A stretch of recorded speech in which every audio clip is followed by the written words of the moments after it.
You know what it is. 607, I feel like the king of this shit. Now I'm working on my cocky shit. Yeah. So Saint, when I rap, I'm the perfect combination. Probably would spit, but I prefer a conversation. Started in the trap, feeling certain obligations. Monopoly the block and leave a working operation. They don't get no respect, they be telling wives' tales. Ask if you down for the ride like a Clydesdale. Local nigga made 5 racks off of my sales. Boycotting soft, I'm a Molotov cocktail. Chillin' with a bombshell, sitting at the crib, you know, sipping something top shelf. Chillin' trying to watch 12. Mom went to prison, can't imagine how my pops felt. Almost died way too many times, I know God well. You get to praying when you near death. Been in so many situations in my heart, there's no fear left. To what you know about sheer stress. Cheers to success, I'm just hoping that my peers next. I done reached so many milestones. If a hater call me up, all he getting is a Dow tone. I don't mess with you style clones. Said all originality 100%. I had love for the homie, he was fucking with meth. Said PTSD, it was numbing the stress. Said bruh OD, nigga, what you expect? Cause relying on drugs is just Russian roulette. Say I wake up every morning, phone flooded with texts. It's weird if I'm telling the truth. Never thought I'd see the day that someone from a different country hit me just to say that I'm the best in the booth. You do it for the clout, I do it for my fam. I do it cause I wanna, you do it for the gram. I do it for the love, I do it for the bands. Shit, I forever have music in my plans, give a damn, nigga.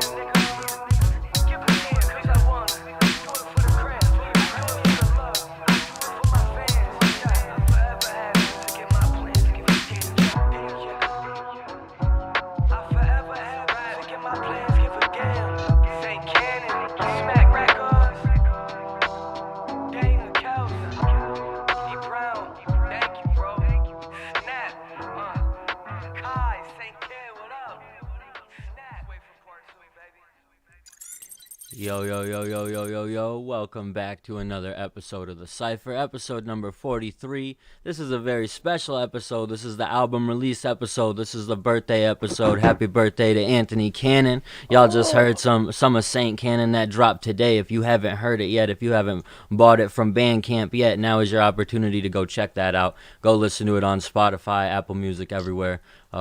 Every week we have the Cypher podcast where I'm one of the hosts, Andrew Kazir, alongside two of Upstate's finest, Anthony Kannon and Sheridan Crane. How y'all doing?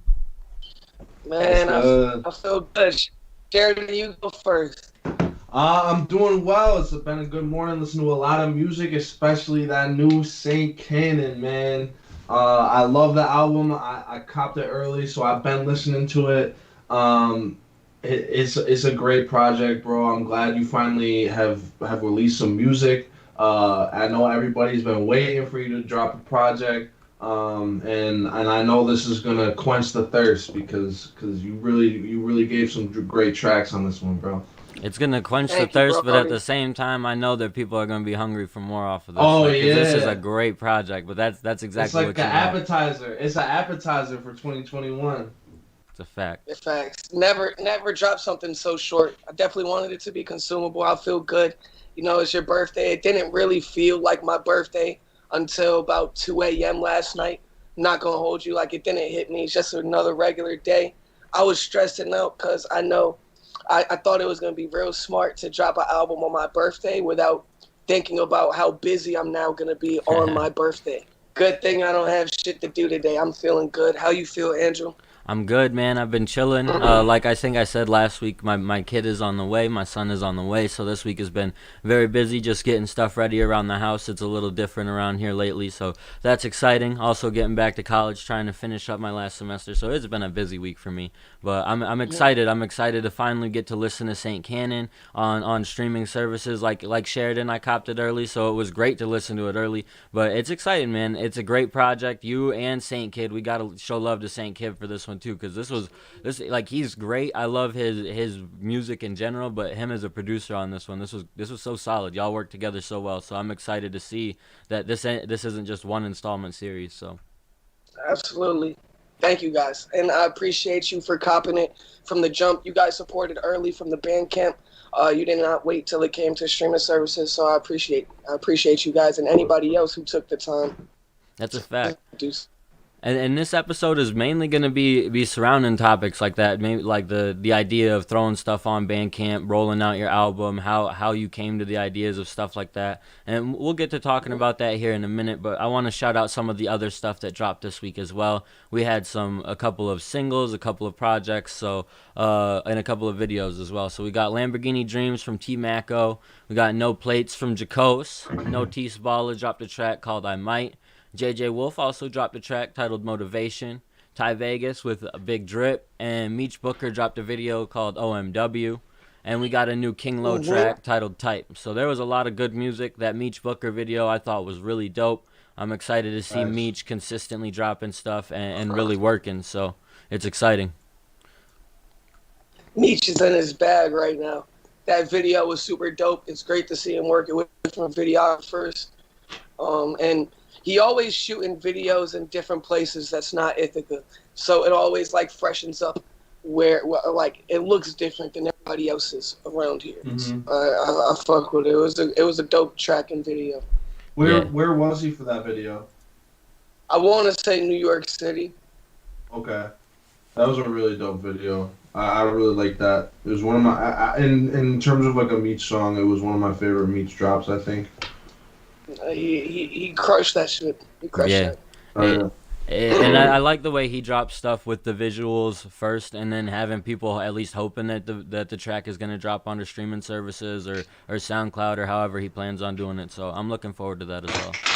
Absolutely. Yeah. I liked just the video was done really well. No matter where he was in the video, it kept the same kind of vibe. And I think that's really important with a video. It's not like it was changing up what was going on. The song was a really like laid back, low tempo vibe, and the video kept it like that. And in general, I thought that was one of my favorite videos I've seen recently from an upstate artist. Facts. The color grading was fucking. Yeah, the colors were crazy.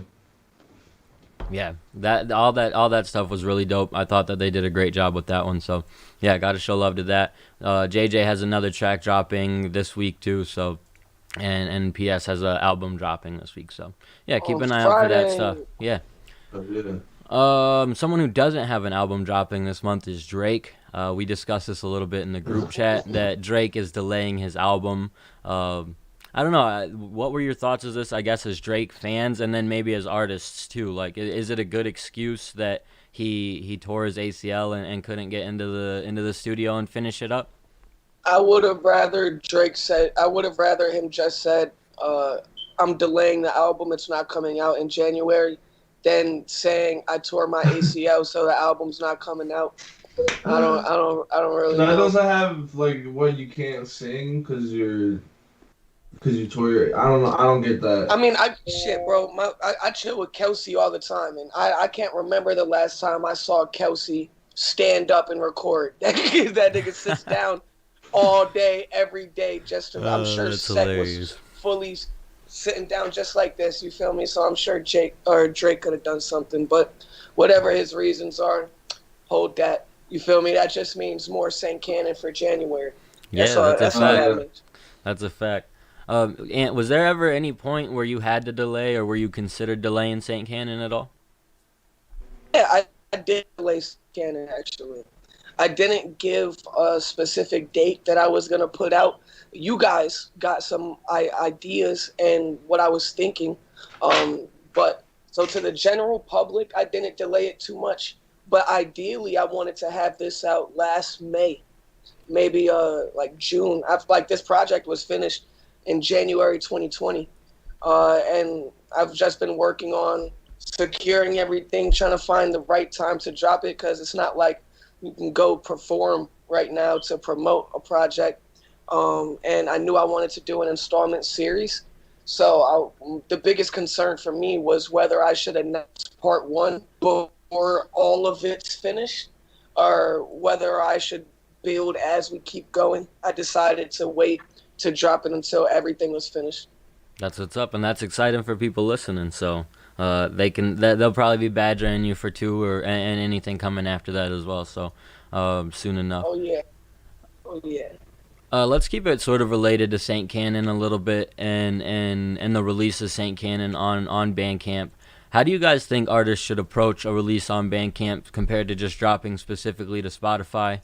Should they reserve their expectations for their project when it does hit major platforms? That type of thing?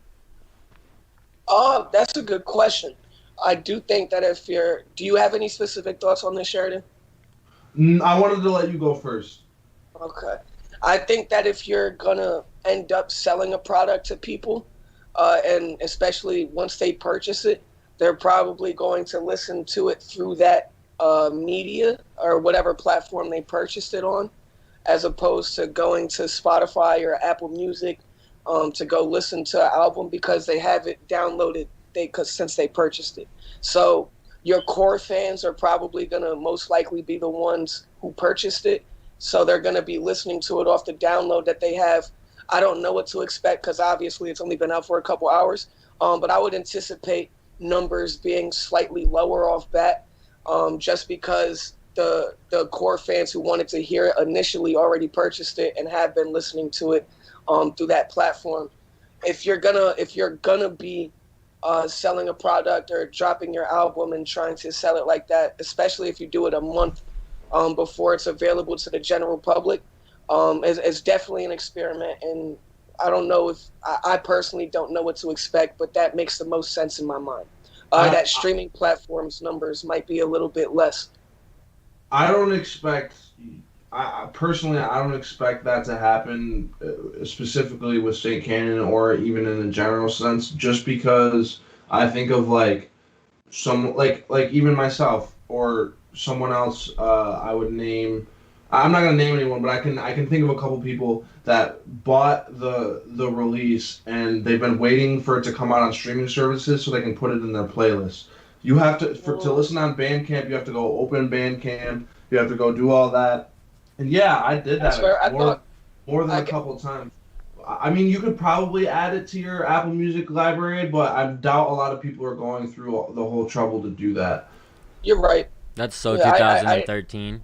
You know what I mean? Like as funny as that is, that's pretty much how it really is. Like, if you bought it, you probably listened to it through on Bandcamp because you paid for it, you want to hear it. And then if you liked it, you're going to go back, I think, and play it more on the regular streaming services. That's why I think the Bandcamp pre-release, people might be hesitant to do that because they don't want to damage their streams or they don't or something like that. I think it makes almost more sense because if people are willing to pay for it, they're going to listen to it all. And then they're going to find something they like. Whereas if it's free, they're going to listen to one or two tracks and then decide from there and just go on.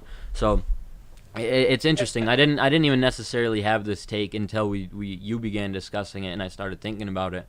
And I'm like, well, if someone pays for something, they're going to want to hear it again. And it's not really simple to just take it from if you bought it on Bandcamp and it was automatically available on Spotify or something, an app you already have, then yeah, it would be easier.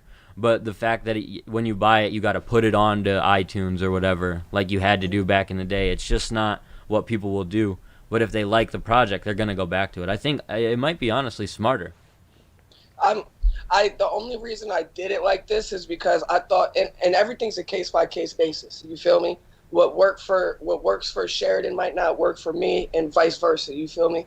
But I figured for this case that it would be smarter. And I think that I proved myself right so far, at least.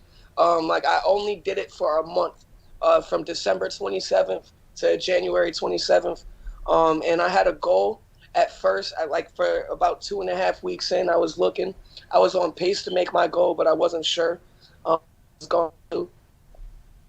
As of today, we have essentially recouped all the costs that it took to make Saint Kannon. And just Bandcamp sales, which will now be used to shoot music videos or run promotional campaigns or reach out to other people like influencers to try to push this in some way, shape, or form. So I'm really appreciative, and I'm glad that it worked out like that, because that's a weight lifted off my shoulders right there. Not trying, because I'm gonna still throw my own money into it as I always do, but having a little bit more blanket and leeway with that money just going to make the quality of merch be better, be able to do some different ideas that I haven't done in the past. You feel me? So it's something that I plan to continue doing in the future. But I'll probably spice it up a little bit before Saint Kannon 2 drops. Try to do something a little bit different than I did for this one.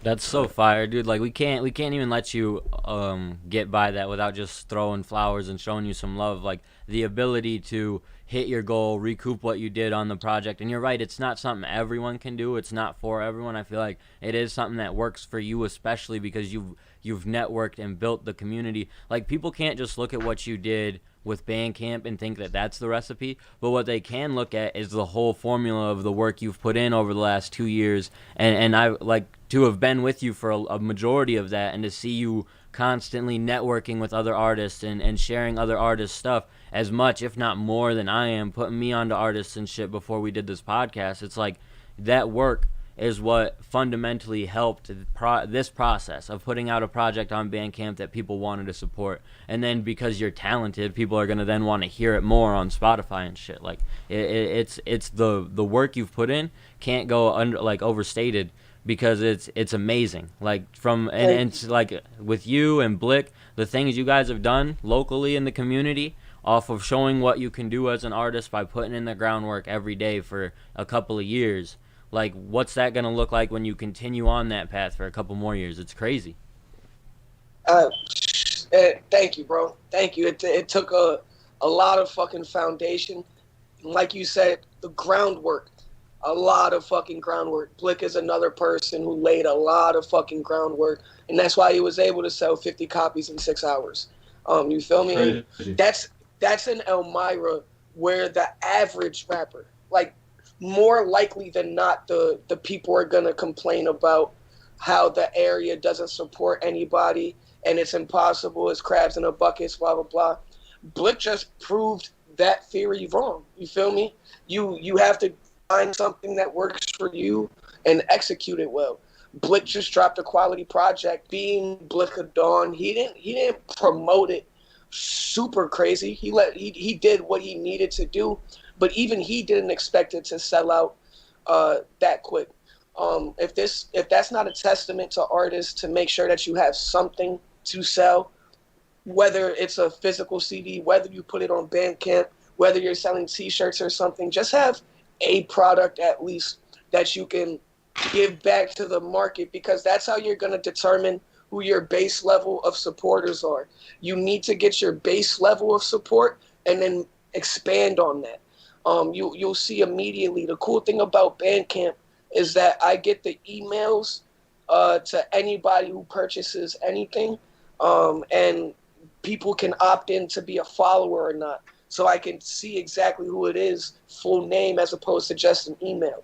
So now I know who's willing and ready to spend money on Kannon-related material, and now I can always target that demographic, and hopefully that expands over time, doubles, triples.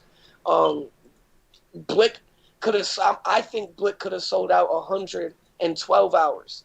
You feel me? If he would have got that stock. But it's just a testament to what we really it's can like do. A learning process, you know what I mean? And I also think he could have done a situation where he dropped 40 just without signing them, because I think he signed all of them. He could have done 40 without signing them, and then done like 10 exclusive signs.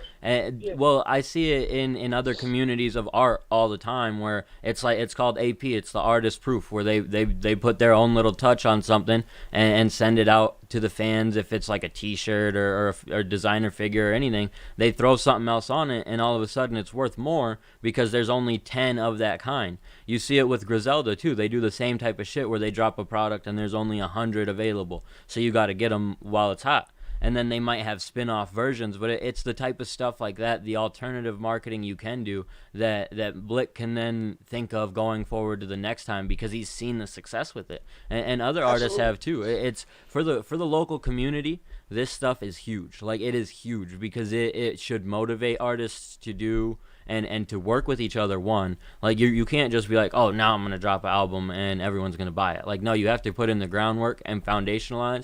And I could think of a couple different artists locally who have done that, but there are some that need to do it more and continue to do it with the product that they're putting out, and it's only gonna help. So I completely agree. There's a lot of people out here that if they had a product to sell, people would buy it. It's just determining whether you want to get 10 copies, 100 copies, and not just of a CD, whatever you have.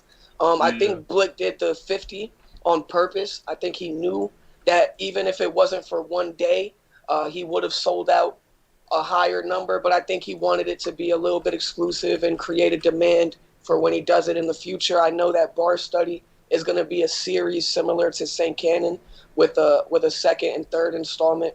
So I think that was a little bit more planned or strategized. I just know for sure he could have sold out 100, maybe even more. Do you think he'll do another drop? Like, do you think he could do like, all right, I have 50 copies right now, and then like a month or two later be like, okay, I have another 50 copies. You can come copies right now. I think the smarter play is to, when he's ready to drop his next project, almost do the same thing, but have like 100 copies ready to go. You know what I mean? Nah, yeah, he absolutely could, and I feel like in a weird position because when I was with Richie and Blick, we spoke about this.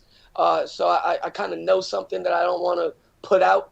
I know Son could if he wanted to. You feel me? And that's something that he specifically thought about and considered before copping the first 50. I was actually I was looking at this one website. The person that I went through to get the colorblind physicals, he ended up flaking on me. We were in the middle of working on the Saint Kannon packages, and he hasn't returned a text to me in I think 2 or 3 months, which was really disappointing because it was a good plug and it was a person I knew as opposed to going through a website. I was looking at this one website called Disc Makers. That's where I was pretty sure I was going to go to get my Saint Kannon physicals. Then I saw Blickers and saw that they were very good quality. Had him send me pictures of them and show me where he got them made. I thought it was going to be another local cat, but he got them done through a website. Very dope website, very good prices. They offer more than just CDs as well. So I ended up going through the same company that Blicker did, and I decided to order 100 because just so I could have inventory off bat.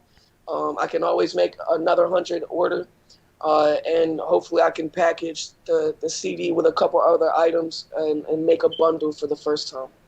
Facts. And that's a big thing, too. You just got to shop around and look at some of the different places and platforms that offer that type of shit, because I think that's something artists just don't want to take the time to do. They don't want to sit down and go through website after website after website or whatever and try and figure out, okay, how do I want to get my shirt done through here? What sizes should I get? What colors should I get? What brand of shirt should I get? Like, all that type of stuff can be difficult to narrow down. So it's stuff that you want to take time to really plan out and figure out and put the effort into ahead of time, so that way you have it. So it's dope to see you doing that, and it's something that more artists locally should do. Like, just shop around and look at what's there. It's hard, and it really is hard. If you don't know what you're looking for, it may seem like it's almost impossible to find. Mm-hmm. But I swear to God, Google is so good at keywords. Like, if you just type in a couple words looking for and then search through different websites, all you gotta do is cross-reference prices and read reviews. That's all I did for fucking weeks, and it's hard, it's tedious, but it's rewarding at the end of the day. It will be worth it. So like Andrew said, I advise anybody that's not doing it to give that little extra push. Invest your time and your money, man, because it probably takes time and money, like, because you got to pay for the design, or if you can do the design yourself, you can, but it's probably better to pay for the design and get a good design done, and then you got to find somewhere that's going to produce it and all this type of stuff. So I get that it's a daunting task and it's an investment you got to pay for, but if you take the time and do it, it's going to pay off for you. Like, there's really no way around it, especially if you've done the shit to support other artists, be a part of the community, like, really get involved.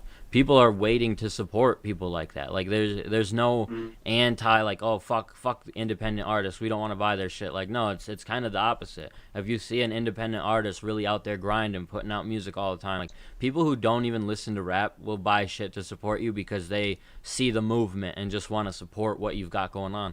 So if you have stuff alternative to your music to sell, like a shirt or whatever, that has a cool design, a cool logo that you think can fit a different market than just you, then do that shit. Like, there's so much shit that has paid off for artists by just incorporating random shit that, like we talk about Griselda all the time. They incorporate the pro wrestling stuff, and it's then brought in a whole other market of people who will buy shirts and shit just because it's got a pro wrestling guy on it, and it's Griselda related. Like, you have two worlds fused together. Anthony's about to get the Christians on his shit, bro. With the Saint on there, all the Christians are about to start buying his merch, bro. They won't even know his music. They'll just be like, oh my gosh, this godly merch. Just stand outside a church. Stand outside of churches on Sunday selling Saint Kannon merch, and you'll make a bundle.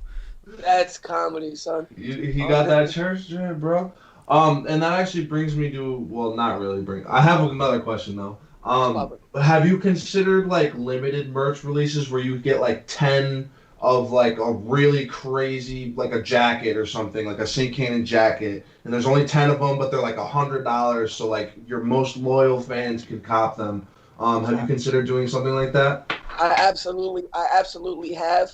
I've been trying to figure out this merch shit for so long. To be honest, it's been probably the most strenuous thing that I've had to deal with in terms of Saint Kannon since the completion of the project.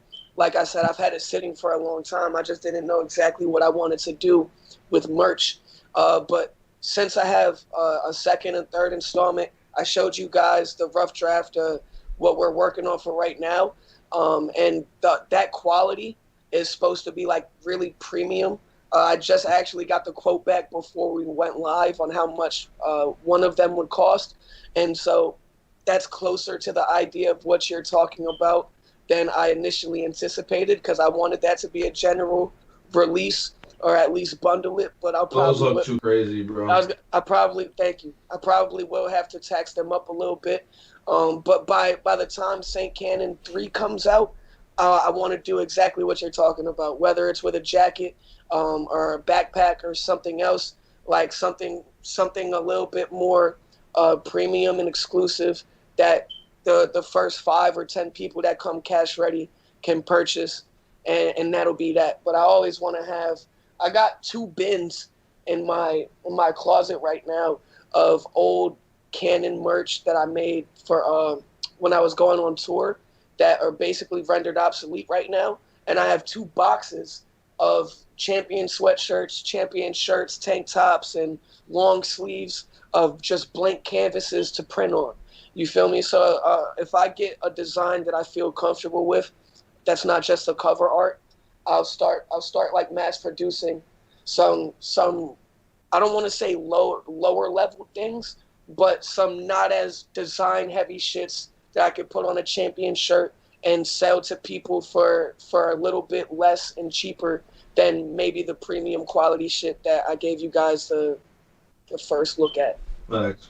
That's the way to go with it, honestly. I think, at least in terms of being being an independent artist and how you want to produce shit and how you want to put stuff out. Like, you want to make enough stuff so just about anyone who wants to support you can get it. But at the same time, there are legitimate fans who want to support and throw you more than a little bit, you know what I mean? So if they want to, you should be able to reward them with, like, all right, here's like an exclusive 1 out of 10 hoodie or 1 out of 10, like anything that you can really come up with, and that type of shit would really pay off, I think. So I think that it's a really smart idea for artists to do stuff like that, and it's not that hard to necessarily to save up the money and to get it done, because really you can do a lot of this without graphic design experience, without your own print shop, without your own boxes of shirts like Ant has. Like, you could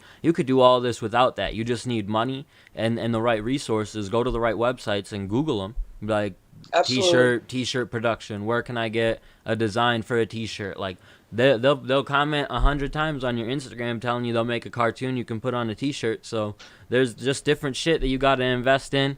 Check out different sites. Fiverr's a good site for shit like that. Just you guys give it a shot.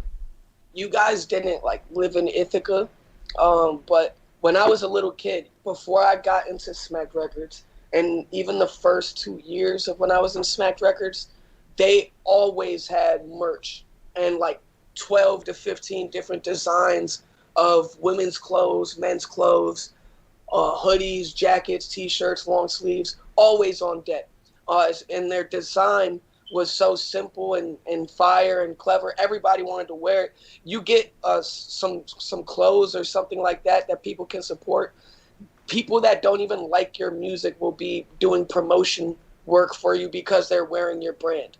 And that's a huge thing. Smack Records back in the day was all around town because you couldn't walk to the Commons without seeing someone wear the Smackberry. You feel me? I remember. I seen a footy of that. The Smackberry, the Smackberry was fucking crazy. And the Smackberry, I would see it all over Grassroots. I saw it when I would be walking around Ithaca. Like I obviously wasn't there for all of it, especially like the early shit.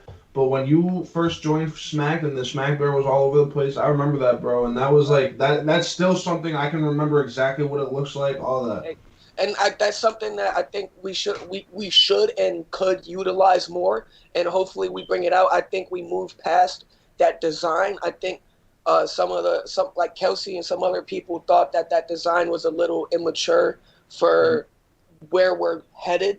But when you have something like that, just a really small, almost insignificant design that can just resonate with people where they either laugh, think it's cool, or genuinely like it, then people that might not even fuck with your music will support you and be doing free promotion work. So that's something that I'm hoping to be able to do with this Saint Kannon merch, is maybe even some people that aren't gonna listen to the project or maybe didn't enjoy the project still love the sweatshirt that much and will throw down some money for it. You feel me? I think that's one of the huge benefits of merch. That's a fact. Agree. And it's crazy that Kelsey don't want to run with that design anymore, because I would cop one of those hoodies like yesterday. Because I seen it get shared like a couple weeks ago, and I was like, I was ready to comment like, yo, bro, when are you dropping these again or some shit? The 10-year anniversary of Smack Records was this past year in 2020, and we had some very extensive talks about bringing that design back. But it's open-ended. It's not like we closed the discussion, but it hasn't happened yet for a reason, I think. I can understand maybe wanting to go with a more sophisticated like main design, but I think that Smack Bear, I think you guys should stick with the Smack Bear at least to some extent. I think it's dope, and I think it's something that especially like you'll be able to continue to tap into like a younger audience. With something like that. And it's immediately recognizable. You feel me? Like you said, you still remember. It looks familiar. It looks like I remember even when I first started seeing it, I was like, this. I feel like I know this from something, and I didn't. But it looks common. Like it looks like something that is just like, oh yeah, the Smack Bear. like that's. Hopefully we bring that shit back. I mean, if Kelsey, I've done a couple merch runs aside from Smack Records where I've used Smack Records name or the logos because I'm part of Smack Records, you feel me? But I would love to throw down with the squad on like a whole inventory and get some merch because to be honest, they were it wasn't even me. I did like 2 or 3 merch runs with that, but they had it on lock. Like they had jackets of every color, they had fucking parkas, they had zip-ups, they had the Velcro Johns, they had sweatshirts with no strings, they had turtlenecks. Like, I didn't even, like, they were so on their shit, it didn't even make sense to me. So the fact that it's not as heavy or as a focus right now is sort of a bummer, but we'll bring it back. You feel me? We just got to switch that focus a little bit. That's a fact. That was a good conversation. This next topic I've got is an interesting one.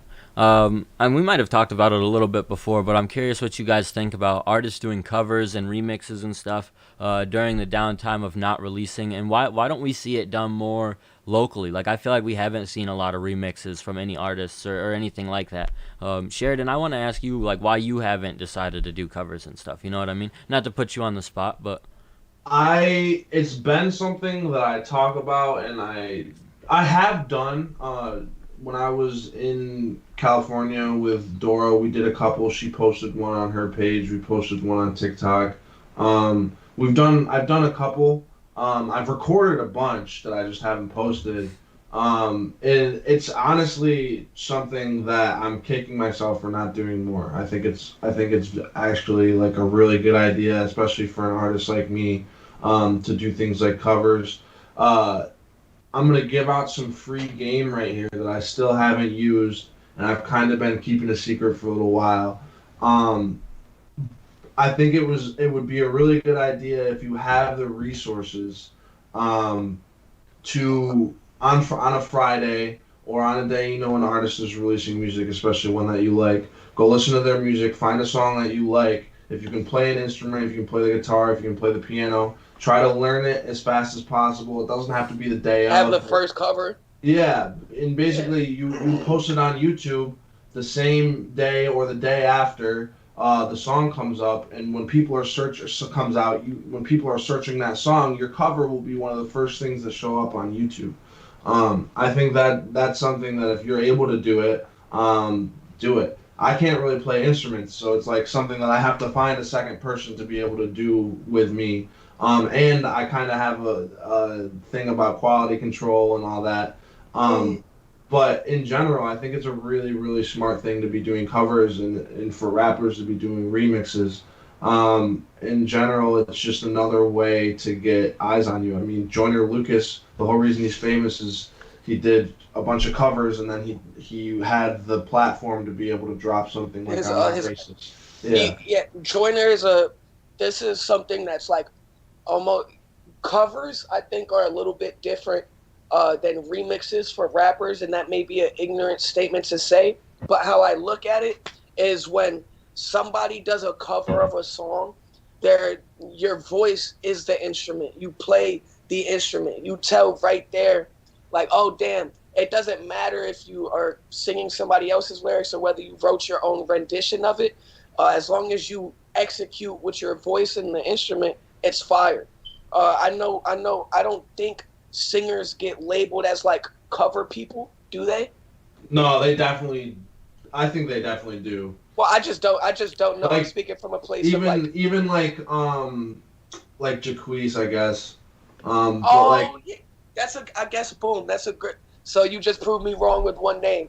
I just I didn't think about that. Jaquise is a perfect example. Joyner Lucas, like you said, is a perfect example of somebody that used remixes to have his vote come once the remixes elevated him into like mainstream hype. mm, He used his original music and capitalized off the relevancy that he had, and mm, now he will always he has one of the most loyal fan bases I've ever seen. Even though so many people shit on Joyner, like if you look at his comments or his tweets, it's people all day literally like, yo Joyner, you are God, you saved my yeah. life, yo bro, like it's fucking crazy. Joiner loyalists are wild, bro. It's wild, but there's a lot of me personally. I'm an artist that got branded as a remix rapper, and I had to get that tag off of myself. Luckily, I was able to mostly do it with Colorblind, but that's if you were like an actual fan of me. That's if you listen to Colorblind. There's a lot of people that heard Bad and Bougie or Don't Run that still to this day haven't heard Colorblind, and I'm probably that one nigga with a Bad and Bougie remix to them. You feel me? so it's one thing. That look at me shit was crazy though. Bro, a lot of people hated that look at me shit. That look at me shit was crazy. Thank you. Thank you. It's funny to hear you call yourself a remix rapper because I wasn't listening to you then, so I'm like, no, the fuck you're not. But it's... Oh no, well no, I was like I probably like Those were the only songs I knew by you when all that shit were the remixes. That's a fact. That's all anybody knew about me. I was dropping music since like 15 years old, and until Colorblind came out, I think I dropped 3 original songs. Like, do you think it was beneficial to do it that way though? Like looking back on it now and having gotten that tag off you, it was better to have dropped remixes and stuff leading up to that, get more attention on you. Like you used a really smart like method, especially for being how young you were and what you did in terms of like doing remixes, putting them out onto Facebook, getting a ton of views, like that type of shit paid off. Like those remixes brought Anthony to another level. In my opinion, like they made people look at Anthony and be able to and be like, "Oh wow, this dude's like doing something." Even me, like I was like, "Wow, like this guy's from Ithaca. He's getting hundreds of thousands, if not like I think maybe some of them maybe even hit a million. I don't know. Bad and Views Bougie hit on a million Facebook. like accumulatively. Yeah, like that's crazy. And to see that as like me as someone who was like an artist kind of just making music as like a joke, not even really taking it seriously, seeing that people were actually out here really doing it, that I think that was huge for you and for the community. I would thank you. I would agree with that. You're talking about once I rebranded into Anthony Kannon though, right? Yeah. So once I rebranded into Anthony Kannon, everything was a little bit more strategic. I had some help with me. I had people being like, "Yo, we're gonna remix this. I'm gonna provide the video for this, and then we're gonna send it to this page." You feel me? Before that, I was Infamous, and Infamous was very uncalculated, just remixing whatever beat he thought he could do. You feel me? It still helped me at the end of the day because shit, we've talked about this, Sheridan. Back in high school, you upload something on SoundCloud, 5,000 views. I don't know how, but it's just going to get 5,000 views. So I was able to drop music steadily from 10th grade to senior year. And then after senior year, which is when I changed I think I changed right after senior year to Anthony Kannon. And the Bad and Bougie shit definitely elevated height. When people saw that people were taking the time out of their day to like shit on me. Like I think when people saw how many people like were mad, and the views and I dropped a video like every 3 weeks for like 4 months, 5 months. I've never done that again to this point. You feel me? The remixes were very, very beneficial. I also just wasn't great at making original music yet. I still didn't know what my sound was or what I wanted to do. My influences were very limited. I didn't listen to any current music at that point. Like when I made the Bad and Bougie remix, I hadn't even heard Bad and Bougie yet. Like the dude who was like, "We're gonna remix this," I was like, what song? And he had to play it for me. So it was really, I don't know. If you use it properly, if you calculate it, if you have a plan, or if you can become the first person to remix or cover something like Sheridan is saying, it's very helpful. I just don't do it right now because I'm trying to remove that tag still, but I will be doing it very soon in my downtime. Somebody who I've been seeing remix is Nazi's been killing remixes and getting a lot of new fans off of him. Like the cover he did for Murder on My Mind is what made me a fan of him. You know what I mean? Like that shit was different. That's a throwback. I'm not even sure if Sheridan, have you heard that? Mm-hmm. Nazi did like a real, like I think it was like an acoustic cover of Murder on My Mind with somebody playing the piano or the guitar. I can't remember. The piano. And it has like 20,000 views. I think he like actually covered it. He didn't remix it or anything. No. And he showed his how much emotion he can have in his voice, a little bit more of his vocal range, and what he can do as a live performer. So Drew, that's actually one of the things that made me separate Nazi from a couple other folks in the area, just in terms of how vastly skilled he is. But he's also been consistently dropping remixes, and each of them, they're not even full songs. He does them as promotionals on his IG, or he'll drop it on Twitter, and then that gets 5,000-6,000 views. People are tagging their friends. You're building your following base, and hopefully those people are converted back into actual fans listening to your real music. So it can be very beneficial. Do you think like there's some artists in the area who should be doing this type of stuff, like should be thinking about dropping a remix the second that a song drops or a new project drops from an artist? Like something I could think of recently, I could think of two different artists. I saw at one point Saint Kid talking about how he was going to do some acoustic covers with something, and I was like, that sounds fun. That's something interesting and different, and for his type of demographic, that's smart.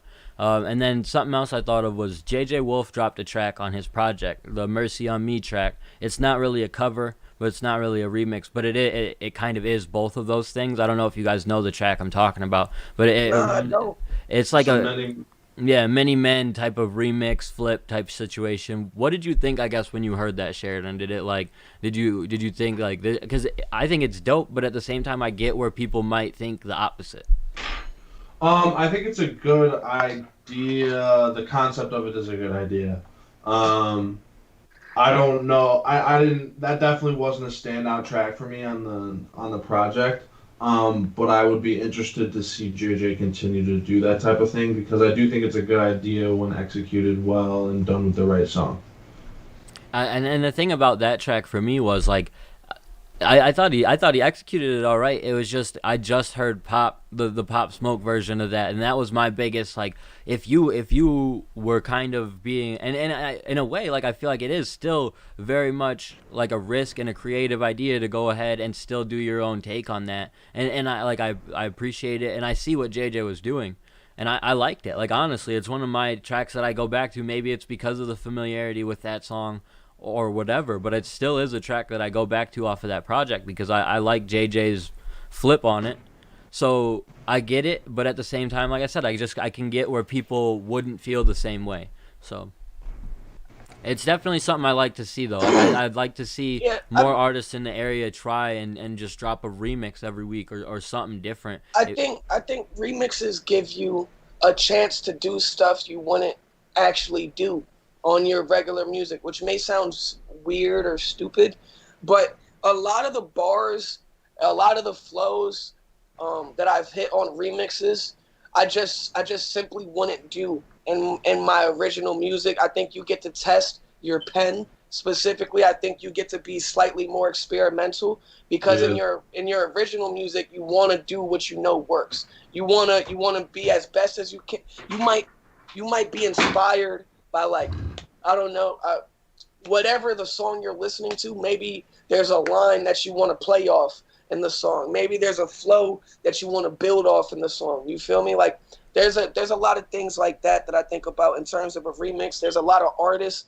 out here that I would love to see do some remixes, but my favorite remixes are like when rappers take a beat and just fucking destroy it. You feel me? Like this is my beat now type shit. Lil Wayne in the mixtape era.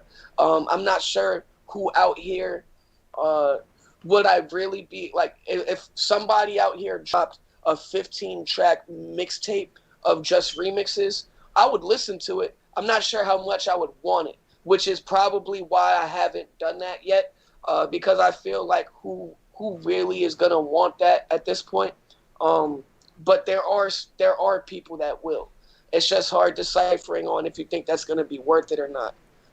I think part of that comes down to, too, like, you are then targeting just a totally different demographic than what you're hitting right now. Like, the people that are listening to your stuff right now probably aren't listening to that, but there are people who are listening to that. Is it worth it to make the music for them and then have to find them and promote your music to them as well? Because that's a tough question, because I agree. I don't know how much I'm looking for, like, a full project of remixes. Like, if someone just was like, yeah, I have a full project of remixes, like, I would want to see, for that to be something I'm interested in, it would have to have, like, a bunch of features and stuff. Like, it couldn't just be one artist doing, like, remixes. So yeah, this is definitely something that works more in, like, a condensed version of, like, 1 track, 2 tracks maybe at a time. But it's something that I think can be done, especially if you go the full route of having, like, a quick visual with it or anything. A visual is not, if you're gonna do a remix, do a fucking video for it. Like, or like that, you have to. I've seen so many people, and this isn't new, but it's because I don't be on Twitter like that.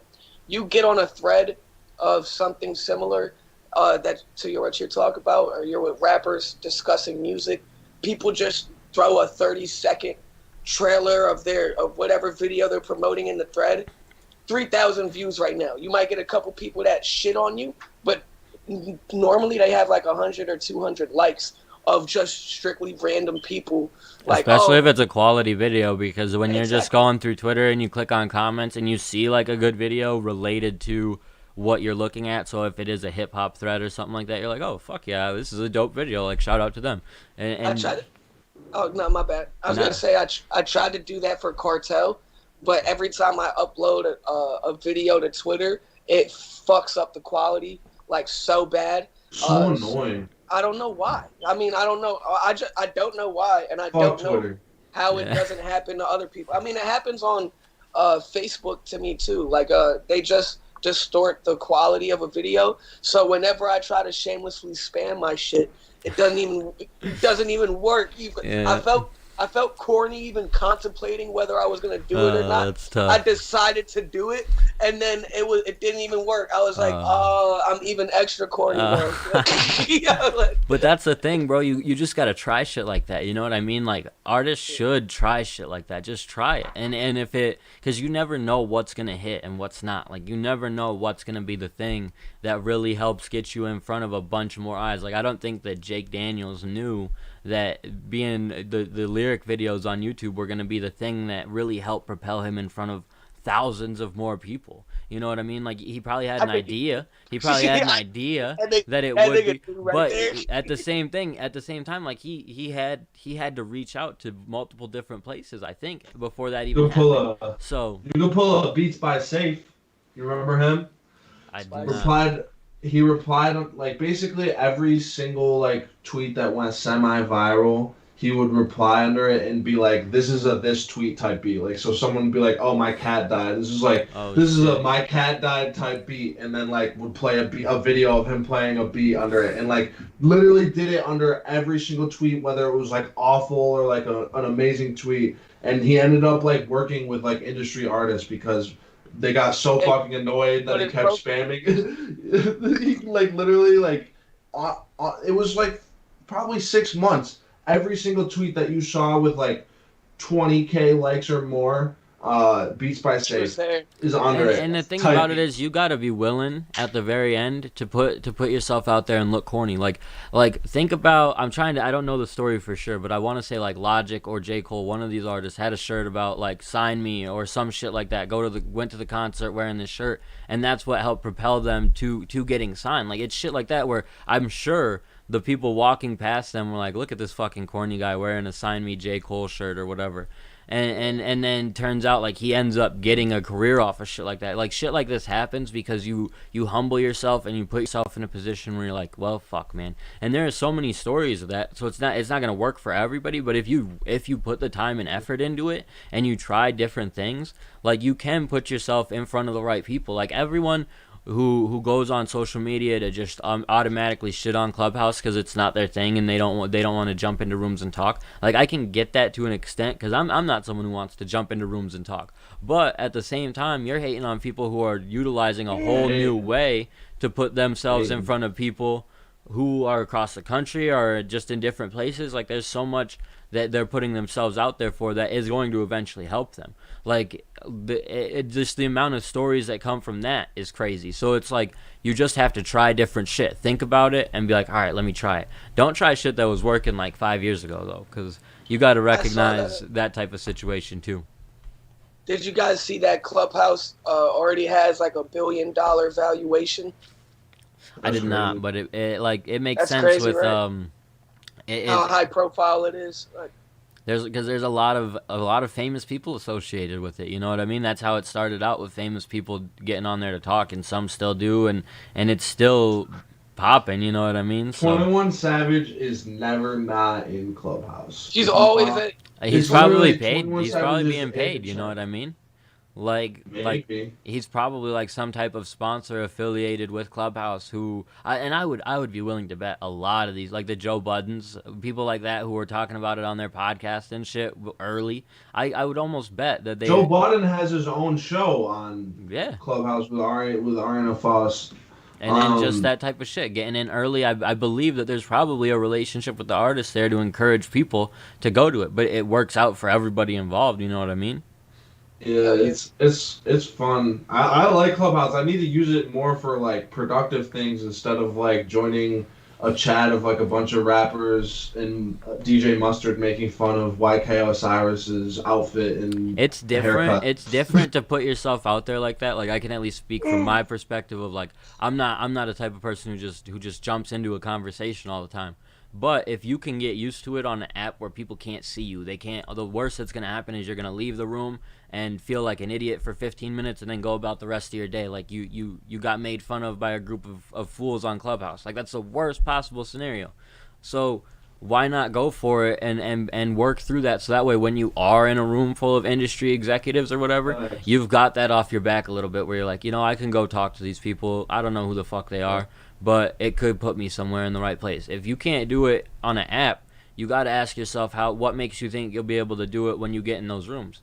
So and that's some shit that like I'm learning that myself where I'm like, all right, if I want to make connections, if I want to do shit like this podcast, everything about like Upstate Aesthetic came from a position of like, all right, I don't really love talking to people I don't know. I don't really like this isn't some shit I love doing, but in order to build connections, in order to do what I want to do, I have to do it. I have to jump on a podcast 43 weeks in a row and get the idea of like, cuz on the first episode I was freaking out. I was like, I don't really like talk to these guys that much. Like it's just different, you know what I mean? But No, of now course. it's like I don't even have that same type of energy at all because it's way different. Like become accustomed to just jumping on bullshit and jumping in the comments, talking with people. Like it's become a fun thing because we took the opportunity early on and ran with it. So it's shit like that. You've got to break down those barriers for yourself because no one's gonna do it for you. Yeah. You need to have a certain degree of humility to get good at whatever you do. You feel me? There's always going to be people that laugh at you or don't see eye to eye with you. And I'm somebody that's not on Clubhouse very much. I haven't opened the Clubhouse app in over a week. But I see so many different artists utilizing it properly and truly gaining a platform and pushing their own brand and networking off of it. So just because it's not for me doesn't mean that I'm about to shit on it. You feel me? You probably shouldn't because the person that you're shitting on may pass you in life in a little bit. Yeah, and I wouldn't even be surprised if in the next couple of months we're hearing about one of these people who are locally utilizing it properly, getting some type of opportunity from it. It might not be the life-changing signed by whoever opportunity, but it could be something valuable that comes from hopping in one of these group chats, being like, yeah, I'm gonna play my track, play in your track, and people hear it and they're like, oh fuck yeah, I like this. Like there are so many different ways you could go about it and just get people to check you out that it's smart, and you got to be able to put yourself like Ant said, be a little bit use your humility for it. But yeah, it works out, dude. It's very interesting watching the way shit changes when you do put yourself out there and try different shit and break down the barriers for yourself. It works out. So more artists got to do shit like that. Don't stay contained in your own little bubble. Like I see that too much. Even if you got a group of like 5, like you got to continue expanding that this year. Like build more, because that's what is going to help get you new opportunities. So one last discussion I got before we play the video and talk a little bit more about Saint Kannon. What do you guys think is more effective? If you've got $10,000 to spend, should you throw it on marketing? Or should you throw it on mid-level features or one big feature? Like and you can only throw it on one. Well, I get it.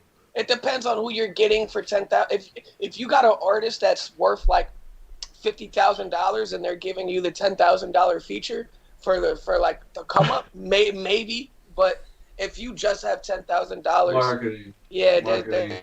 yeah. Because you drop that $50,000 feature that you got for $10,000, and they probably and then you have won't no market- money. Yeah, they probably won't post it themselves. It won't do much. $10,000 for marketing could bring you to another level. It could also go to waste too, kind of the same way. You know what I mean? Like you have to have an effective idea and plan on how to market yourself, because you could in theory throw it away if you're just doing all the shit wrong. If you think the only way to do it is to do Facebook targeted ads to your local community and that's it. Like there's definitely things that could throw it off.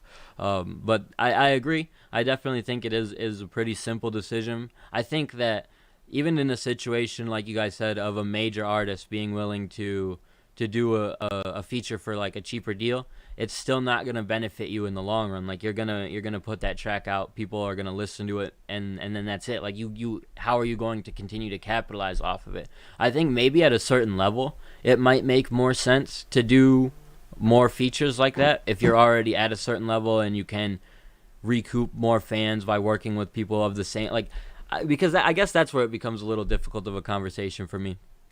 If you're already like at like 100,000 say streams per month, and you could get a couple other people kind of at the same level as you for a couple thousand each, like would that be more beneficial at that point than just throwing it into marketing?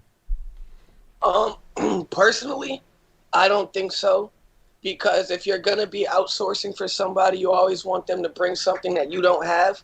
If you already have 100,000 streams a month, I wouldn't pay for a feature from anybody unless it's out of passion or because you feel like you need them until they're 10 times what you're putting out or your output. I've paid. This question is funny. Sheridan has his own reasons why it's funny. This question is funny for me because I'm sitting here and saying marketing when I've spent about $10,000 on features over the course of my life. You feel me? And I wish that I could have had some targeting plan to put that and allocate that money for an actual actual strategy. I've wasted a lot of money for promo as opposed to features as well. Trying to pay influencers or IG pages for reposts or trying to get here and there, you feel me, sponsored ads like you're talking about, Andrew. Not all of them are going to work. There's nothing like, it's like lighting your money on fire to try and market yourself without knowing what you're actually doing. So I don't blame a lot of artists for not trying, but if you don't try, you're never going to find out what works. So unless you have somebody who specializes in that and social media outreach or marketing expansion, then I would suggest trial and error with small amounts of money until you figure out or feel comfortable enough to put in a large sum for something. Also, I mean, I'll say I'm for my next project, I'm looking to put in a lot of money into marketing, like a lot of money into it in general. And I'm shopping out for or looking to outsource for features, and I'm really at a point where I'd rather continue to put more money into marketing unless I get like a really good option for a feature for a really good price. That I think is going to propel me. And even at that point, I still won't be, I promise, no matter who it is, I won't be spending even half of what I'm spending on the feature that I'll be spending on the marketing of the project. It won't even be close to half. I mean, go ahead. It makes sense to me, and and the reason I bring up the question of like once you're at 100,000 fans or however many thousand monthly listeners on Spotify, we'll say, like, because I've seen it to an extent work where there's some artists continuing to get features from other artists that I'm not super well aware of, and I don't know the rate they're paying, so I'm not suggesting that this should even be a $10,000 feature or even a $1,000 feature, but like if you can get $2,500 features that are going to put you in front of 100,000 people who do listen to their music, so then you're in front of 2 million people for $10,000 by getting 20 features at $500, and that's a rough guess, obviously. Like I hear what you're saying in theory, but that's why monthly listeners are very skewed and almost irrelevant. Because what people do, I guess not irrelevant. I hate it when I bring up monthly viewers because, like, I agree 100%, and I know, but like, it's just like playlists change the fucking game. What people do is they hike up their monthly listener count so that they can charge a higher price for features and make it look like they have that many fans. But it's much more important to have 10,000, 15,000 monthly listeners. And I'm not going to say some shit like 100 monthly listeners if they're real, you feel me? Because that's just not it. If you have 100,000 monthly listeners and 10% of them are real, fire. But if you have 20,000 monthly listeners and 75% of them are actual fans coming to your page to check you out, that's worth more than the dude with 100,000 monthly listeners. And it's really hard to tell when you're check the about, follower count. But when you're talking about industry people, like if you're talking about lower level artists like us who may have some exposure or something, somebody in a different area cracked 100K for the first time, it'd be a little easier to tell whether that's inflated or not.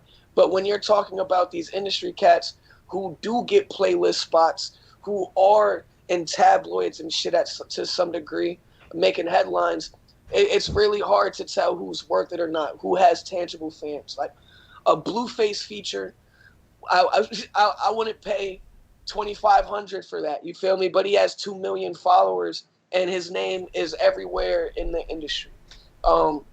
Whenever you sell 5,000 copies to an album, I am almost positive if you give me a budget right now, I could sell 5,000 copies. I believe that is possible.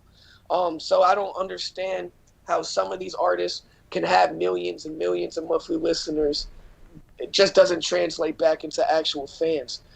So when you talk about grouping different hundreds of thousands of monthly listeners from artists, it really depends on the specific position each artist is in. It's another situation I would say is a case-by-case basis. Right. Yeah. It's definitely something I think is somewhat effective, at least in what I've seen, and it easily could be a situation where it's a lot of artists working together who all do have playlist spots or whatever, so it just kind of works in a cycle of itself. But it's interesting to see, and I could see it being a situation where if you are an artist who knows another artist of the same level and you guys collaborate, it can be beneficial. It's just a matter of, is it legitimate, do they have the same level of success, that type of shit. So it makes sense. And that almost would go into like a marketing situation when you're using a feature in that situation. So I don't know. Makes sense. All right, we're gonna play this video and we're gonna talk a little bit about Saint Kannon. Give me a second to get this. I'm hyped for this video. Oh, it's actually, I lied. It's a snippet of the video, so you're gonna stay hyped for the video. we got a trailer. You're gonna the video goes out tonight, right? I told you. Well, Zakhi was supposed to send me the copy again because the file expired. When I was going to send you the video, I realized it was expired. Zakhi hasn't sent me the full video back yet. So this is the full 1 minute long trailer. This is still shout out to Zakhi, but a little less shout out to Zakhi today. Yeah, facts.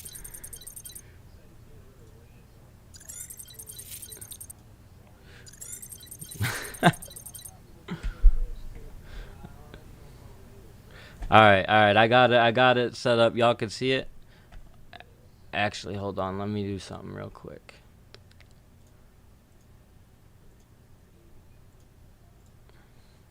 All right, bet. Let's get it.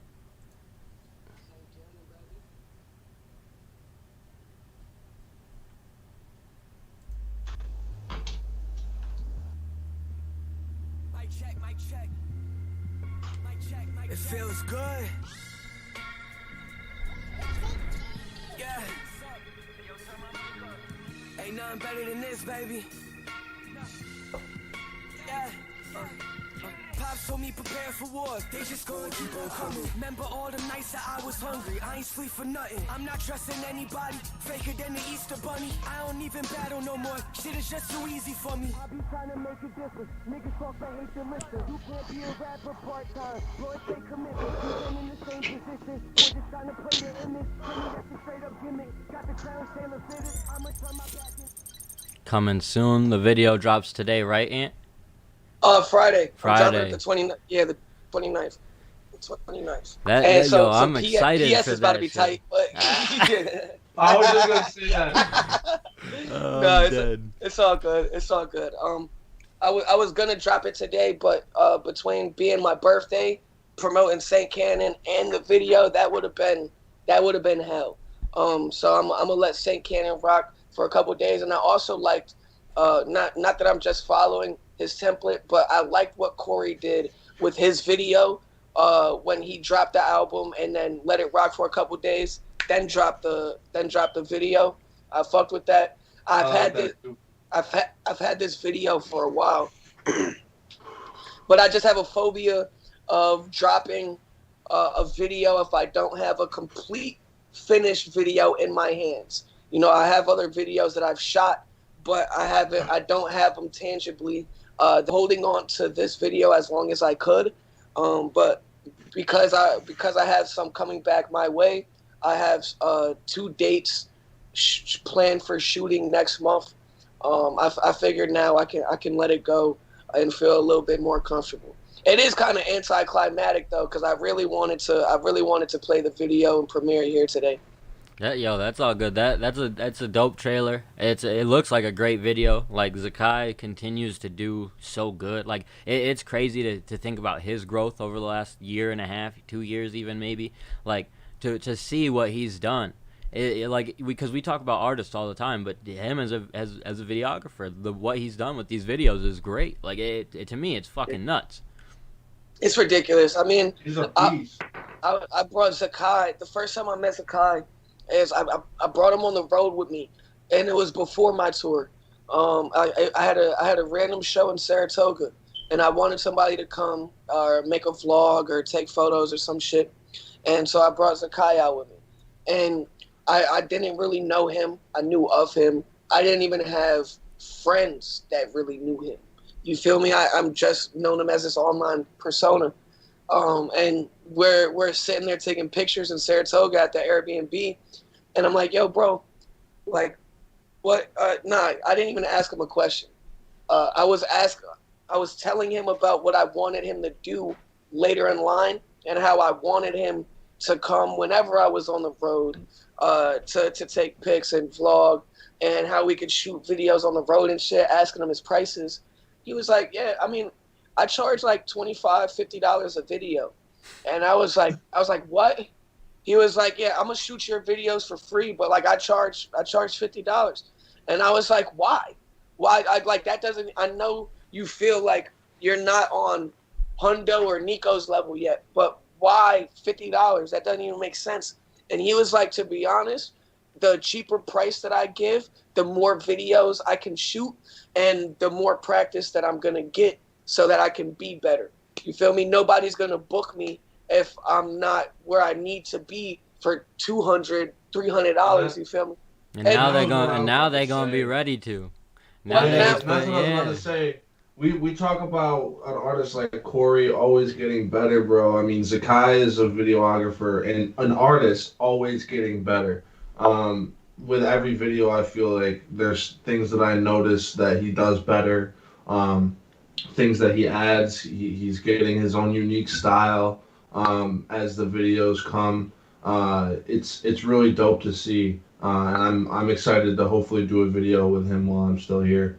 Yeah, and I highly suggest it. I got a deeper respect for Zakhi when I found out some of how he thought and what his plans were for himself. He felt like he didn't want to cheap anybody on the video, and he just wanted to get as much practice as he could. Now, on a base level with Zakhi, for him to bring out his team is like $500. You feel me? And emphasis on his team. You feel me? This nigga's got a website. He just got a new crib. He's got a whip now. You feel me? Like, Zakhi's life is permanently changed because this nigga decided to pick up a camera one day and didn't have the ego that a lot of people naturally get because he was in demand. And that's how he created relationships too. A lot of those people who were buying $25, $50 videos now are on they grew too. They work with Zakhi and they grew to a level where they can be like, yeah, I'll give you that $500, $600, $700 for a video more. That's a double-edged sword though, because you start giving $25 and $50 videos out, and now people that been with you since the beginning feel like they're entitled to a cheaper price because you raised your prices, but they're the same person. You feel me? Which doesn't justify to make it right. But that's an actual problem that I'm sure he faces. I'm sure that happens to me, and I'm sure I can't speak for Zakhi. If I'm Zakhi, I'm say good riddance then, because that's not the type of client that I want to work with. Somebody that doesn't respect the art. And he's doing yeah, he's doing just fine. Like he's doing better than just fine. He's growing. He's getting work. Like you said, he just got a crib. Like fuck anybody who has that thought process. I think in general you win more with that attitude that Zakhi had than you lose. I agree. Even for And most he you took lose, he you're took winning a a he little took a bit. risk on himself too. You know what I mean, by doing this and putting so Gamble much on passion yourself. and like and it's cool to see him and what he does because it's not just him, it's him and his girl. Like I don't know if you guys have seen Ray Alvarez. They kind of do the same thing where and it's like Zakhi is following that path and it's smart. Like it's smart as hell and Yeah. it's cool to see how well it's working for them and The how team. they're doing it as a team now and that's fucking great. Like if you're in a relationship where your girl's got your back to support you through that and then it's working for you so now you got your back to or her back to support her, like that shit is beautiful. So shout out to both of them for what they do and like I said, the video was fantastic and the videos he keeps putting out are fucking dope. So he continues to do big work too. So They're a power couple for sure. They both have their own brands and they work very beautifully together. You feel me? They're able to benefit off each other without like a parasitic relationship. You feel me? Like a lot of relationships that go into business with each other, it's almost a recipe for failure. They do that shit effortlessly.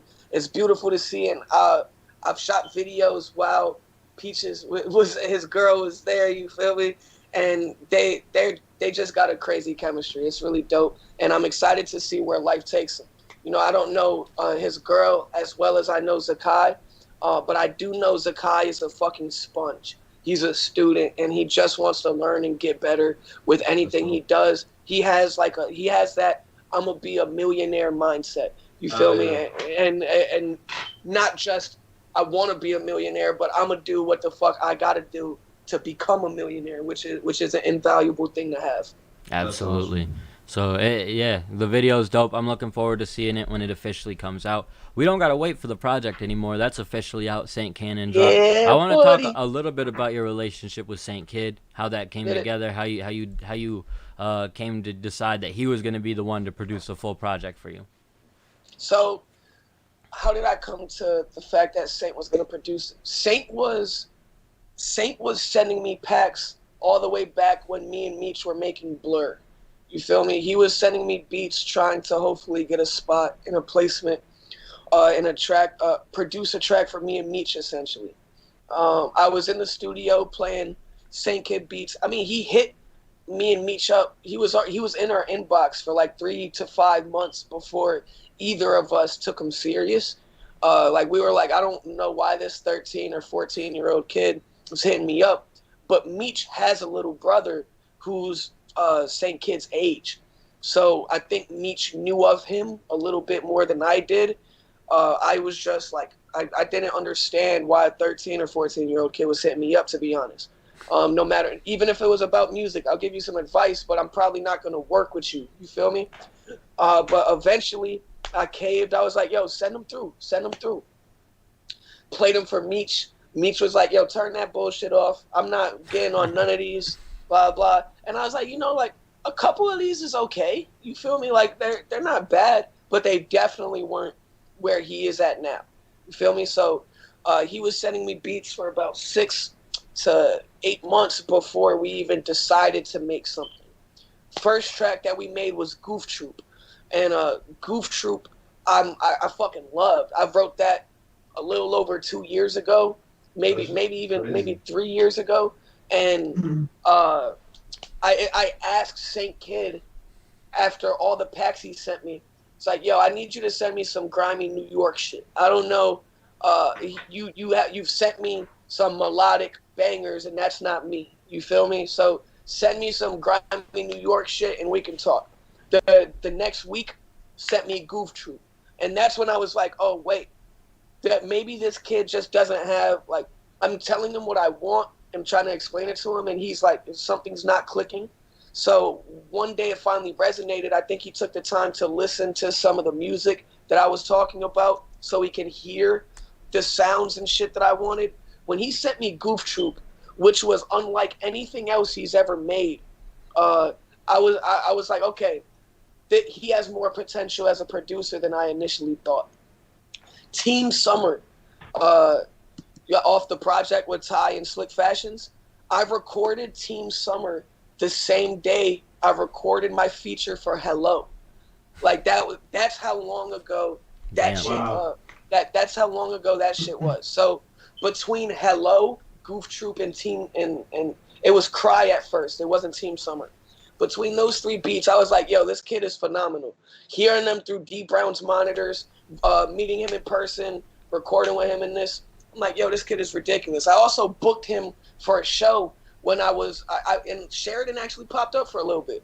Rootstock. I got to chop it up with him there for a little bit. Seeing Saint Kid perform in person, he had Star written all over him. Like, he had the little girls singing his lyrics, waving their arms like this. He had people circling up around him. He had stage presence. It was unbelievable. It was all the shit that I wished I had when I was his age. You feel me? And that stuff you can't really teach. So I started just gaining much more respect over time for how he carried himself, even more so than the music he was putting out. Like, I thought he was a very talented artist, but we have an abundance of talented artists out here. You feel me? When I saw his business acumen at a young age and how serious he wanted to take himself, like, he was hitting me up like he was my manager, or like the IRS. Like, I couldn't wake up without having a message from Saint, like, yo, did you listen to that beat? Yo, are you gonna write to it? Yo, you gonna record it? And that was annoying. It was genuinely annoying, but it made me love him. You feel me? It made me be like, yo, this kid just wants to make music. He just wants to work.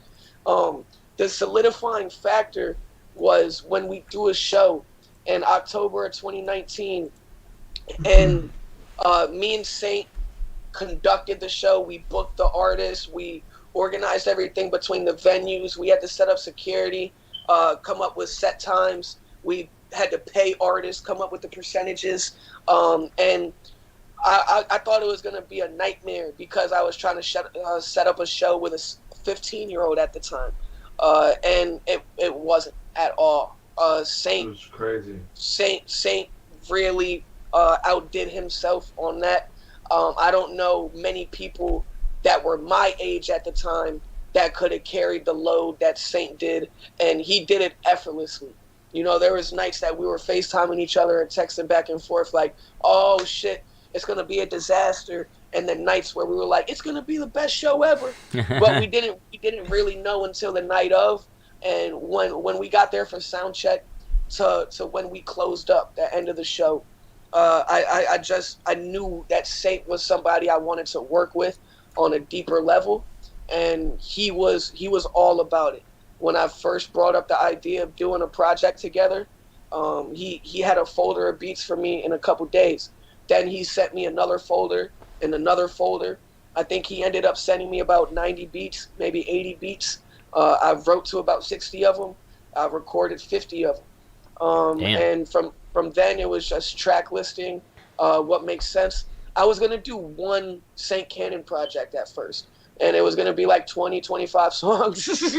And I was like, yo, that's literally the worst idea that you could ever do.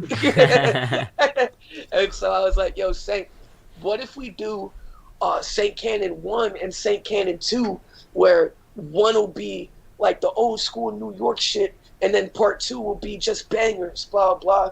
And from then on, the idea just kept evolving. Saint Kannon, the name, came supernatural. I think I was watching some shit, and it was like, you know, like how they take celebrities and pair their names together, like some Bradgelina or some shit. I was laughing about that idea, and then I was like, yo, Saint Kid, Saint Kannon. I think that's the idea, the concept, the name right there. The cover art. Damn, so Saint Kannon was inspired by Brangelina, is what you're saying? Something like that. That's the only example I could come up with the top of my head, but it was literally like mashing names together type shit. And just it's a perfect name, dude. It's a fire name, and the project is great. How did you determine the features on the project? That's a great question. Because you did a lot of features last year. Like, you featured on a lot of different artists' tracks and stuff. So I'm sure there's a lot of artists wondering why they weren't on Saint Kannon?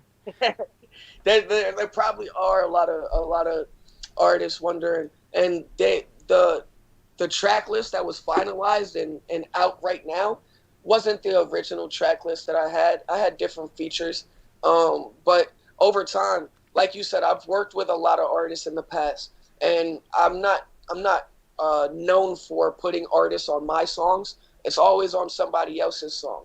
But what I've been trying to do after working with all these artists, every time I work with an artist, the first thing I think of is, can I put them on my song? And usually it's an immediate no. You feel me? I just want, not that I can't or that I don't fuck with them.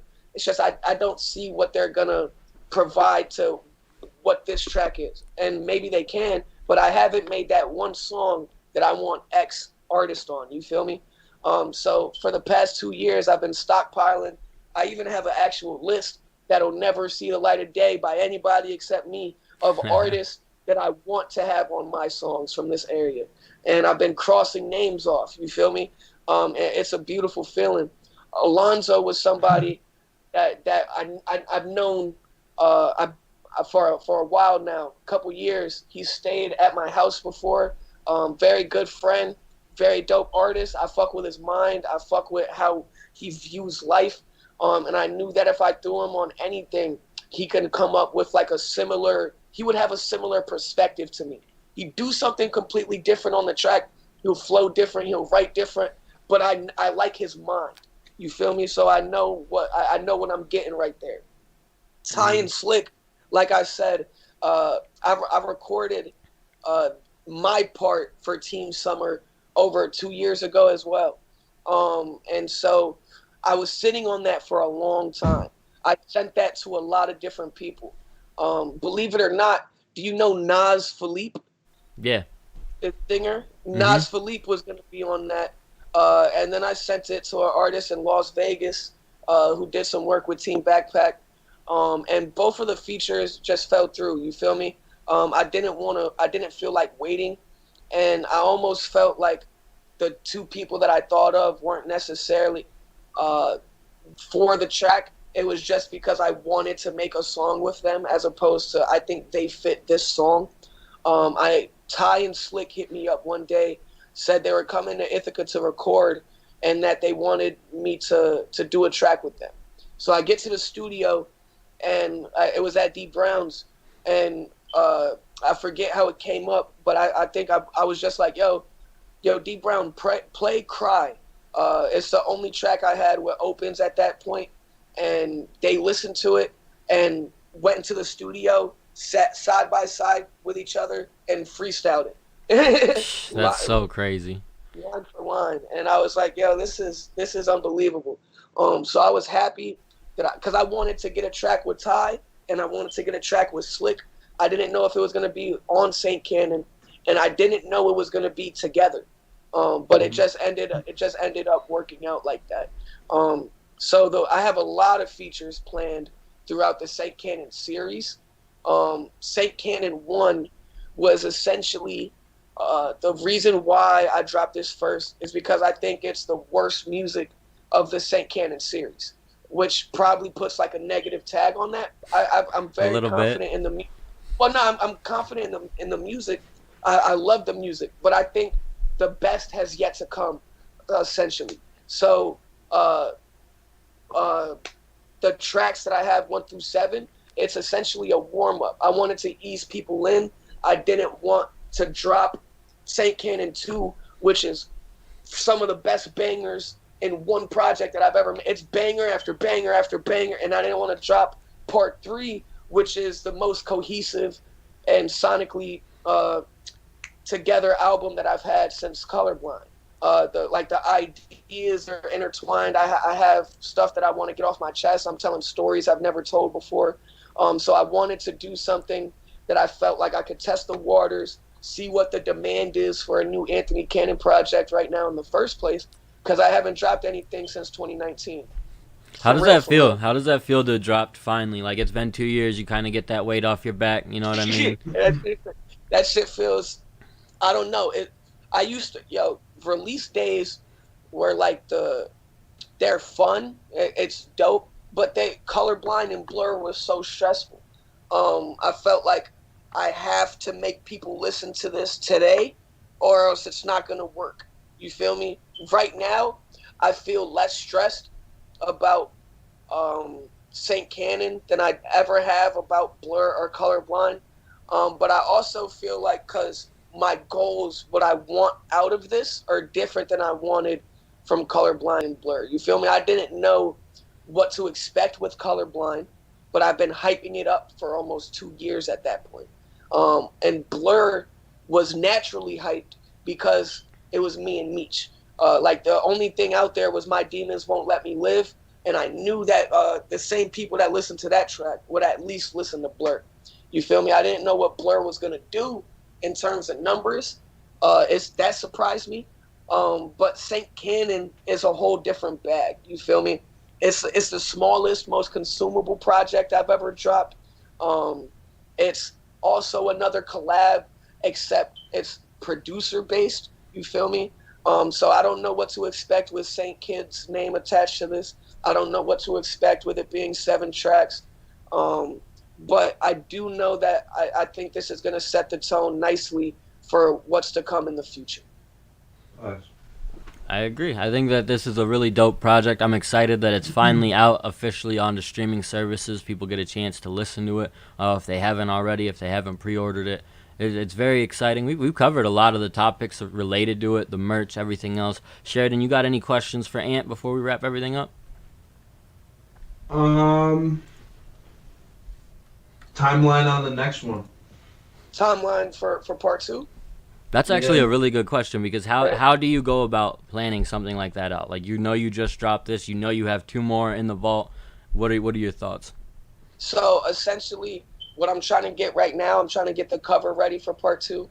I got to get the final masters for part 2, and 1 feature back. I have 1 track with Kelsey told me I probably shouldn't throw a second feature on this song, but I have an open space that I want to fill. So I'm debating on whether I want to have that on or not. Once I get the final masters and the cover, I'm gonna upload it to the system, which ideally, don't quote me on this, should be out between March and April. And I want to have, if in Anthony's perfect world, all 3 Saint Cannons are out before September. You feel me? Or like the first 9 months. Before we get into the 4th quarter of 2021, I want to have all these projects out. But like my timeline for Saint Kannon 1 was fucked up by a year. You feel me? So I don't want to hold myself to any specific date or dates. But I have so much music past this series that I don't want to have it dragged on for too long. Because I feel like I'll be dropping music from 2020 and 2022, which is exactly what I'm not trying to do. I want to get on. I feel like some of the other music that I've been working on with different producers is slightly more experimental, and I really want to see how that hits amongst supporters and people that are listening. Saint Kannon you're gonna hear a lot of new flows and sounds on Saint Kannon too, but it's not as experimental as my Neo Soul project, you feel me, or my Heartbreak album, you feel me. I love this series and I'm so excited to be in it right now, but I got tunnel vision, looking straight to the future right now, trying to figure out the release dates are the hardest thing. The schedule. You got like any heavy metal coming? Nah. Stop playing with me. I'm thinking about it. Get that Go remix. Get that Go remix featuring Anthony Kannon. That's my favorite track on the album. I'm not gonna disgrace his song like that. I was doing that shit. But there is this really dope this metal guy in Saratoga that I met who reached out recently, who wanted to do like a heavy metal / rock collab, and I was open to the idea, but I couldn't give him any like guarantees because I got to hear the shit first and see what I could do. But I would love to. That's interesting. Yeah. Y'all know that like Ice-T has like a death metal band. I did not know that, but No, I wasn't unaware. I think it's smart to cross demographics no matter where you can, though. So fuck it. If there's someone who's got some rock or metal shit they want to collab with you, I'd be for it. Fuck it. Especially if it's good. I saw the Dude, now I'm gonna meet somebody who's gonna be like, yeah, dude, Ice-T's rap shit suck, but bro, his metal shit is great. Metal shit. That's ridiculous. You feel me? I saw these versatility challenges going out and seeing some of these artists, how many different bags they can get into is unbelievable, and it's inspiring because I've worked with a lot of artists that can do so many different things, and I put myself in such a box for the first 20 years of my life / career that I've really been wanting to dabble in different things, and it's worked out. I have a lot of different sounding stuff for the first time in my life. I don't think a lot of my stuff has sounded different, whether the songs themselves are different. Right now, I feel very comfortable in my versatility or my ability to adjust and do different things, more so than I ever have right now. Facts. Well, we are pretty much wrapped up. We're gonna close out with a song from Tee Melly here in a minute. I'm gonna play about 30-second preview of it this week. Next week we'll play it and actually talk about it. But the Chronicles of Saint Kannon episode is closed out. We've discussed the project. You guys need to go check it out. It's on streaming services, on iTunes, Spotify, all that happy stuff. So make sure you stream it, check it out. Let Ant know what you think of the project. We appreciate you guys tuning in.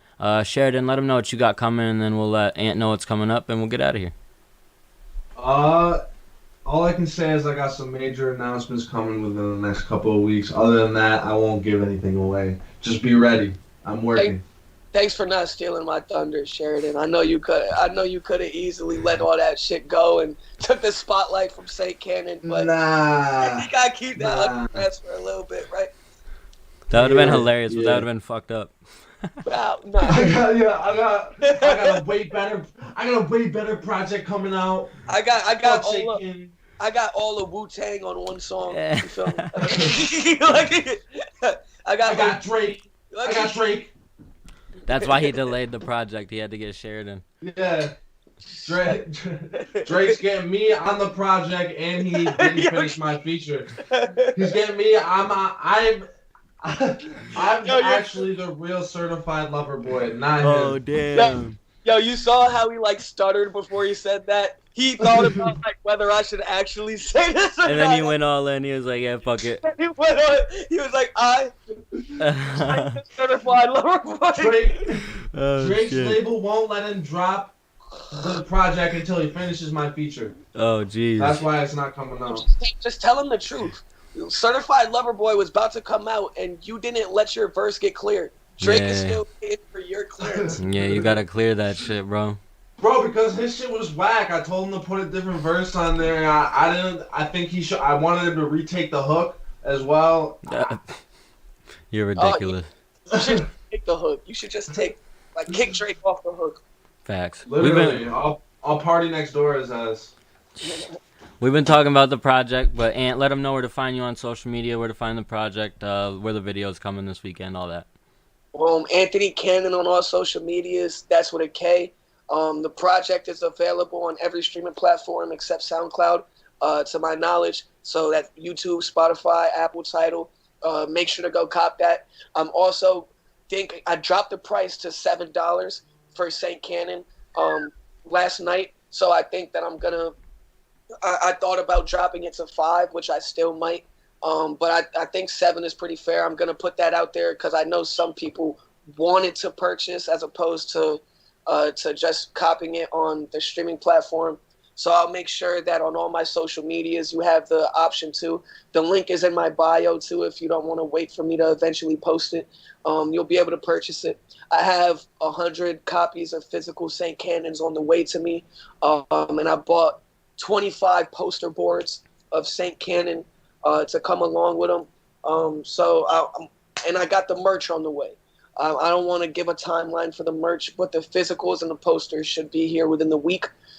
So I'm excited for that. If you are interested, hit me up. We can do a pre-order situation. I'll lock you in. I'm excited. I'm very excited. Thank you guys for today. It was beautiful to talk about this. And shout out Saint fucking Kid, because he really destroyed these beats, and it's just whenever you work on almost 100 songs with somebody, you expect to hate them by the end of it, and it's just not the case. It couldn't be further from the case. I would do another 3 projects with him if I thought it made sense, which it might down the line. But I'm just excited to finally have this out. It was nice talking to you. That's a fact. It was a great conversation. We're going to close out with Know You by Tee Melly and featuring Jay Goose. We're going to play about 30 seconds of that. Then we'll play the full track next week. Thank you, guys. And that'll be out on Friday, too. Tee Melly's got music dropping. There's a lot of shit coming this Friday, so make sure you guys keep an eye out. Hell yeah.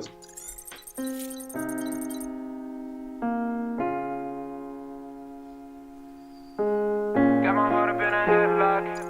Know you love it when the bed rock. Toby, play me something. I don't mean to sound like I control you, but I've been trying to tap into the oil. You just gotta give me time to show you what I'm really gon' do. Told you I would never leave you lonely. Baby, you my queen, you my only. Something like my homie. Can't just tell me that you love me, gotta show me, yeah. When I get inside, they call me daddy. She the definition of a baddie. Skinny little waist with the fatty. And I'm a sinner addy. Tonight we getting nasty, yeah. And tonight we getting nasty. Shorty so fine, she could get it in the backseat. Get it when you want, you don't even gotta ask me.